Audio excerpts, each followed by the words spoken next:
Hey, what's going on, guys? Adam Rounisto here for day number 20. I threw a little bit of Robert Kiyosaki at you yesterday. Today I'm going to be talking about Stephen Covey's 7 Habits of Highly Effective People, and we're talking about paradigms. Now, I said in my previous videos a little bit about the personality versus the character ethic, and the character ethic is pretty much what drives you as a person. It's your intentions, and the personality ethic are things like being a better communicator or being a better at the way you present yourself and things like that. If you don't have the right intention, it could be perceived as manipulative. There's nothing that speaks more eloquently than your character ethic. And one of the big things about this is depicted is with paradigms. Now, what is a paradigm? A paradigm is a model of something else. You can kind of call it like a map. And Stephen Covey gives a great example in a book. He said, imagine for a moment that you're driving to Chicago, and you have a map that what you believe is to be Chicago's area. And remember, the map is not the territory. A map is only a model of something else. It does not describe exactly what there is. Now, imagine for a second that for some reason there's a printing error, and what you actually had was a map of Detroit. Now, in your big frustration, you could use ideals of the personality ethic to try harder or be more diligent in your effort to try to find where you're going, but realistically you've got the wrong map, so all you're doing is getting yourself lost quicker. Unless you have the appropriate map, you can't actually find the direction you're trying to go for. You may think positive, have a positive mindset, but still you'll be lost. You'll just be maybe not so concerned that you'll be lost.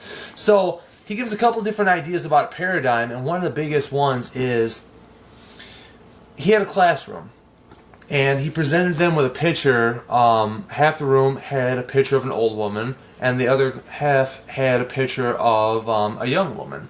And they only were shown this for 1 second. Now I've got the actual full picture right here.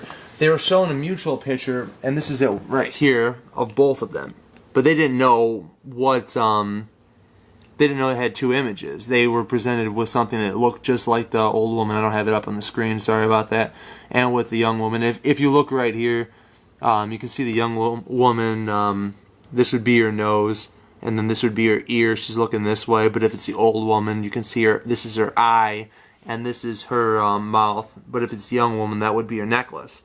So what we're talking about here is... one half of the class was shown a picture of just the old woman, like they adjusted it so you couldn't see anything else. The other half was shown just a picture of the young woman. Now, it was just for a second, and then for another second, they showed the whole class this mutual picture you just saw right there. Now, it shows that just 1 second of preconditioning that we perceive literally what we seek. So because they were previously conditioned to see that, they could only see the young or the old woman, depending on where they were. And they didn't even think there was another option. Now, this is amazing because before he spilled the beans that this was, a dual picture, he had the classmates talk back and forth about elements of them, and then things would come out kind of like, oh, she's old, or what are you talking about? She's super young. No, she isn't. She should be helped across the street and stuff like that. But just shows that you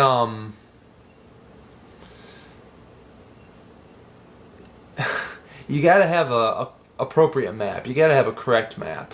And just in 1 second of influence, like by this example, 1 second absolutely changed their complete perception about everything that they thought knew. And now this is transitioning somewhere here.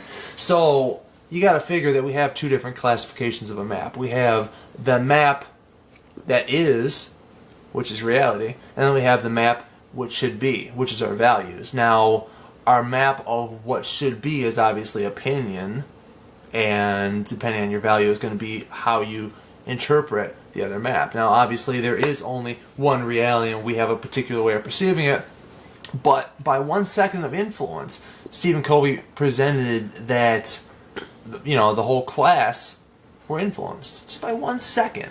By seeing one thing. So imagine all those times when you've had years of conditioning.